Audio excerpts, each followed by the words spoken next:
Thanksgiving Day. Almost every culture in the world has held celebrations of thanks for a plentiful harvest. In the United States, Thanksgiving is a time for tradition and sharing. People gather with family and friends on the fourth Thursday in November to enjoy a traditional meal and to give thanks for life's many blessings. Even if family members live far apart, they will try to come together for a family reunion at Thanksgiving. The American Thanksgiving holiday began as a feast of thanks in the early days of the British colonies in America, almost 400 years ago. In 1620, a ship named the Mayflower, filled with more than 100 people, left England and sailed across the Atlantic Ocean to the New World. Most of the travelers were from a religious group called Separatists. They had separated from the Church of England because they no longer agreed with its beliefs. Separatist groups were outlawed in England, so they migrated to the Netherlands, where they could practice their religion freely. Later, they received permission and funds from England to establish a new colony in the New World.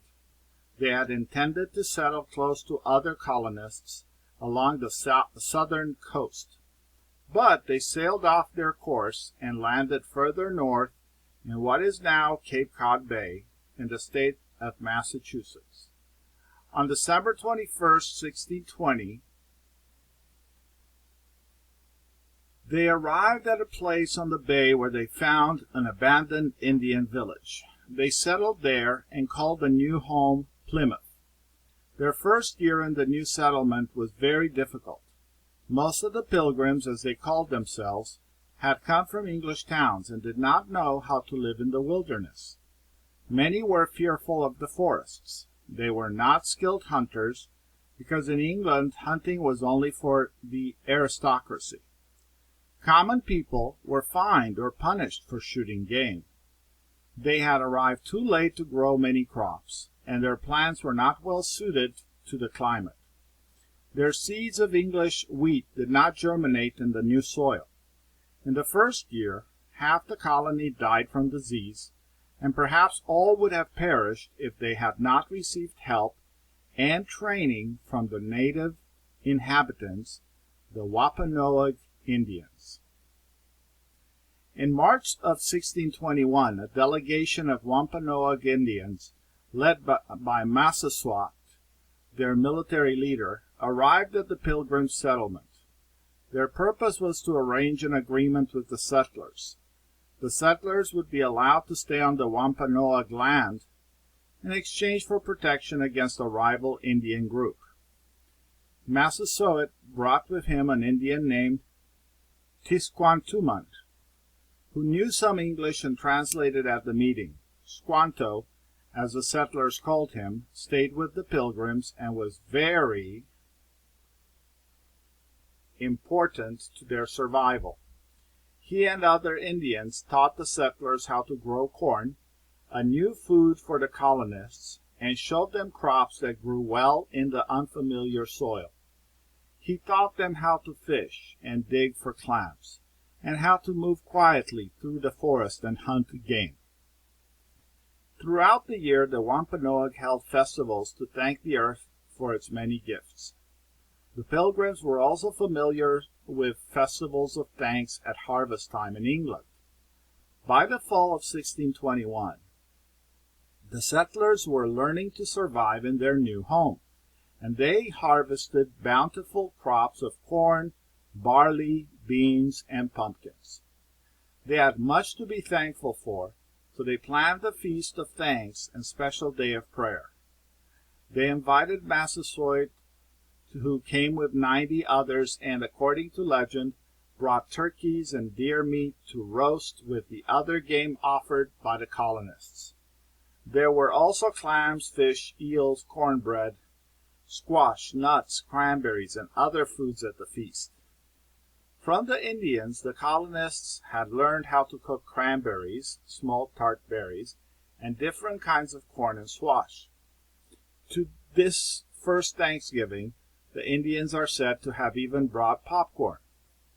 Until recently, school textbooks often presented the story of the Pilgrims as one in which the Pilgrims cooked the entire Thanksgiving feast, offering it to the less fortunate Indians.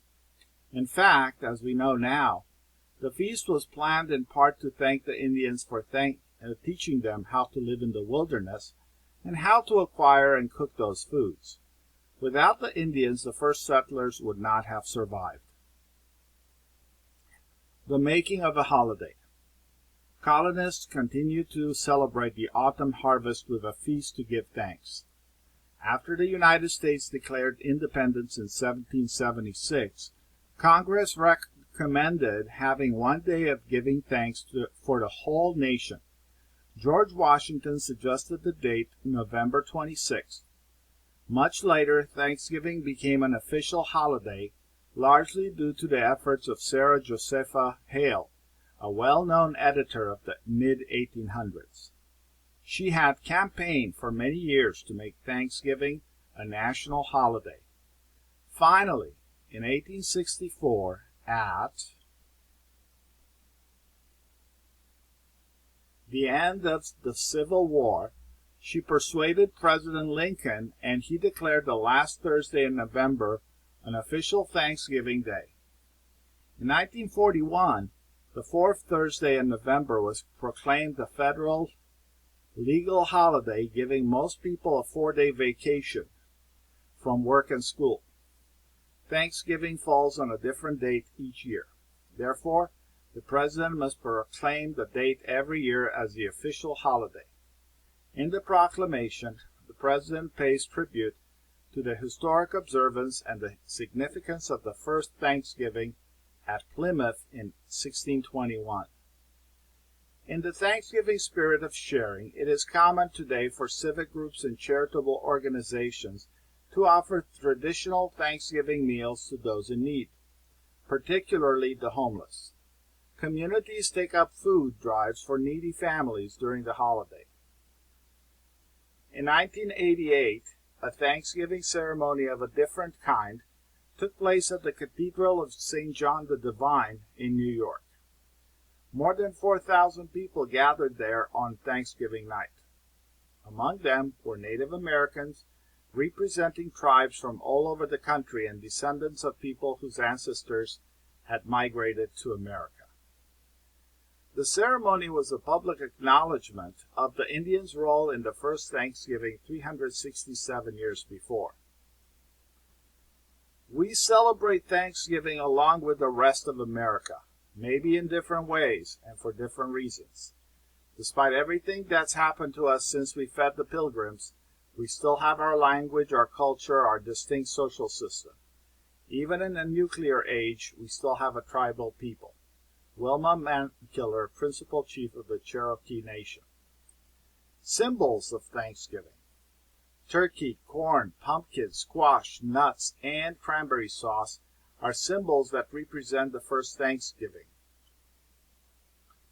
These symbols, as well as depictions of pilgrims and the Mayflower, are found on holiday decorations and greeting cards.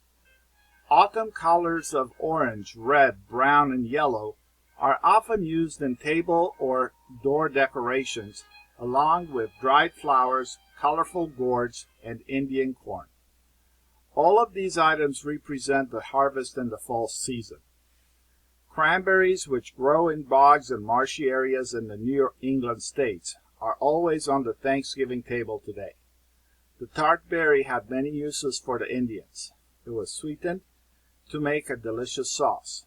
It was used to fight infection, and the red juice was used as a dye for blankets and rugs. The Indians called it ibimi, or bitter berry. The colonists called it craneberry, because the bent stalk reminded them of a crane, a bird with a long neck. Glossary. Plentiful, a very large amount, more than enough. Harvest, the gathering of food crops.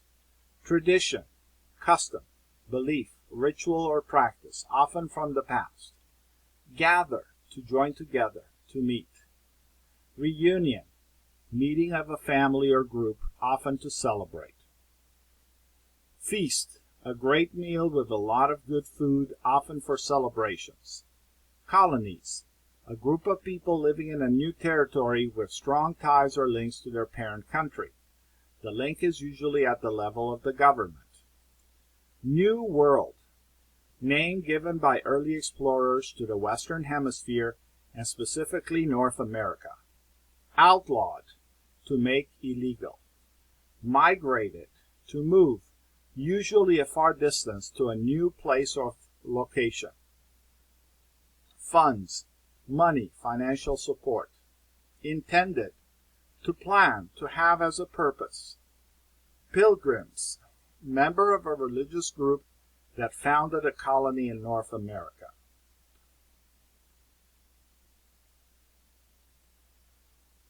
Wilderness, a wild area, nature. Aristocracy, royalty, nobility, upper class. Fined, to charge a fee as punishment. Game, wild animals hunted for food or sport. Suited, matched, appropriate for. Germinate, to sprout, to start to grow, such as a seed. Perished, to die. Inhabitants, one who lives in a specific place or region. Delegation, official group or representatives. Rival, competing, enemy. Survival, ability to live. Unfamiliar, unknown, new. Clams, type of shellfish found buried in the sand or mud. Bountiful, plentiful, producing a lot, abundant. Barley, a type of cereal used in making some beverages and soups. Pumpkins, large orange squash-like vegetable. Tart, sweet and sour taste combined. Fortunate, lucky, blessed, successful. In part, partly. Campaigned, to push or advance a cause, to promote. Persuaded, to convince someone to do something. Proclaimed, to declare, to announce publicly. Pays tribute, to honor with praise and respect. Food drives, an activity to collect food for the poor and the homebound sick people. Tribes, ethnic, genetic, or language group. Descendants, a person proceeding from an ancestor. Offspring of an ancestor. Ancestors, relative who lived in the past, such as grandparent. Acknowledgement, statement or gesture that shows appreciation. Depiction, picture, drawing or representation of something. Gourds, squash-like plant, the dried hollow shell of the plant's fruit. Indian corn, dried corn with red, yellow, or blue kernels, often used as decoration. Bogs, wetland.